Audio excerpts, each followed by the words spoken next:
120 बहादुर जिन्होंने अपने देश के लिए, अपनी मिट्टी के लिए अपना बलिदान दिया। बहुत से लोगों ने इस मूवी का रिव्यू किया और बोला कि भाई साहब ये मूवी मेरे को बिल्कुल पसंद नहीं आई। तो मैं ये बोलता हूँ कि भाई साहब ये मूवी आपको क्यों पसंद नहीं आई? आपको ये मूवी इसलिए पसंद नहीं आई क्योंकि ये मूवी आपको ज़्यादा इंटरटेन नहीं कर रही है। क्यों नहीं कर रही है? क्योंकि भाई साहब ये एक इन्फॉर्मेटिव मूवी है, यानी कि ये कहानी इतिहास के ऊपर है, इतिहास के वीर जवानों के ऊपर है। अभी कोई प्रोपेगेंडा वाली मूवी आती है तो आपको वो मूवी बहुत ज़्यादा पसंद आती है, लोग कहते हैं कि भर भर के बहुत अच्छा हुआ, ये हुआ वो हुआ।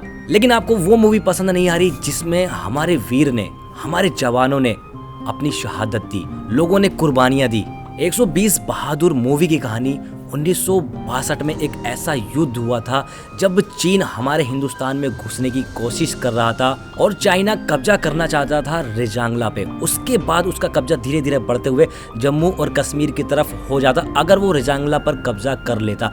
लेकिन 120 जवानों ने जो उनको मुंह तोड़ जवाब दिया है वो इतिहास के पन्नों में लिखा गया है। उन 120 वीरों की शहादत को हिंदुस्तान हमेशा याद रखेगा। और बहुत से लोग जो बोलते हैं कि भाई साहब हमें आज़ादी 2014 के बाद मिली, तो मैं सीधा सीधा कहता हूं कि भाई साहब वो ना देश के गद्दार हैं। और ये जो मूवी है सच्ची घटना पे आधारित है। मेजर शैतान सिंह ने जो अपने 120 जवानों के साथ चाइना से टक्कर लेते हैं, चीन को मुंह तोड़ जवाब देते हैं, वही सारी चीजें दिखाई गई हैं। तो चलो मैं थोड़ा सा डिटेल में जाता हूं कि आपको इस मूवी में क्या अच्छा देखने को मिलेगा और इस मूवी के क्या नेगेटिव पॉइंट हैं। तो सबसे पहले अगर बात करें इस मूवी के इंटरवल से पहले की कहानी, तो हो सकता है वो आपको थोड़ी सी बोरिंग लगे। बोरिंग इसलिए भी लगेगी क्योंकि ये जो मूवी होती है कि अपने इंटरवल से पहले जो कैरेक्टर होते हैं, जैसे फरहान अख्तर हो गए और भी जो वीर जवान हैं, उनके जो कैरेक्टर होते हैं वो आपसे कनेक्ट करवाने की कोशिश करते हैं। और ये बहुत ज़रूरी होता है। जब तक आप ऐसी मूवीज़ देख रहे हो और किसी भी कैरेक्टर से आप इमोशनली अटैच नहीं होते तो कहीं ना कहीं थोड़ा सा आपको कुछ मिस चीज़ें लगती हैं। और इस मूवी का जो सेकंड हाफ है वो भाई साहब बहुत ही ज़्यादा कमाल का है, क्योंकि सेकंड हाफ में आपको पूरी वॉर देखने को मिलती है, किस तरह से हमारे जो जवान होते हैं वो लड़ते हैं। उनके पास बहुत सारी चीज़ों की कमी होती है, 27,000 की ऊंचाई पर लड़ना होता है, वहाँ पर ऑक्सीजन की कमी होती है और ठंड बहुत ज़्यादा होती है। तो वहाँ पर किस तरह से लड़ाई करते हैं वो अपने देश को बचाने के लिए, वो क्या क्या चीज़ें करते हैं, वो सारी चीज़ें इस मूवी में देखने को मिलेगी। हाँ, नेगेटिव पॉइंट में इसमें एक चीज़ और मानता हूँ कि जो चीज़ हमको और अच्छे से दिखा सकते थे स्क्रीन पर, जो हमारे जवानों की शहादत थी या जिस तरह से उन्होंने चीनी जो सैनिक थे उनको जो टक्कर दी, उसको और तरीके से सिनेमा में प्रेजेंट कर सकते थे। मुझे इस मूवी की कहानी में कोई दिक्कत नहीं लगी। मुझे सिर्फ दिक्कत ये लगी कि जो चीज़ इन्होंने दिखाई उस चीज़ को और बेहतरीन तरीके से दिखा सकते थे, मतलब स्क्रीन प्ले और बेहतरीन तरीके से हो सकता था। और तो और कोई चीन की तरफ से एक बहुत अच्छा चेहरा इनको लेकर आना चाहिए, जो एक लगता कि ये भाई साहब विलन है,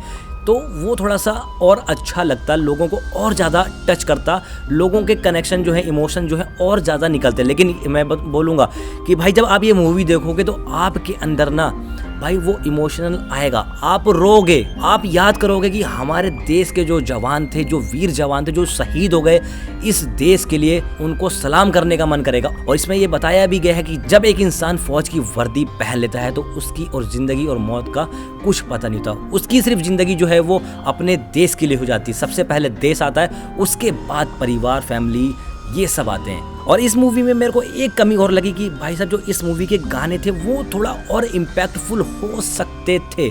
मतलब एक दो गाने ऐसे होने चाहिए थे जो बहुत ज़्यादा कनेक्ट करते, क्योंकि आपने बहुत सारी ऐसी मूवीज़ देखी होंगी जो अपने इतिहास को दिखाती है, वीर जवानों की शहादत को दिखाती है, तो उसमें बहुत सारे गाने अच्छे होते हैं। और जो इस मूवी का क्लाइमैक्स है वो आपको एक ऐसा सस्पेंस देने वाला है जो बहुत ही ज़्यादा गजब है। आप कहोगे भाई साहब ऐसा भी हो सकता है, ऐसा भी हुआ था। और ज़्यादातर ऐसी मूवीज़ ग्रीन स्क्रीन पर शूट होती है, लेकिन मूवी के जो मेकर्स थे उन्होंने रियल लोकेशन पर शूट करने का सोचा, और ये बहुत अहम फैसला था, बहुत बढ़िया फैसला था।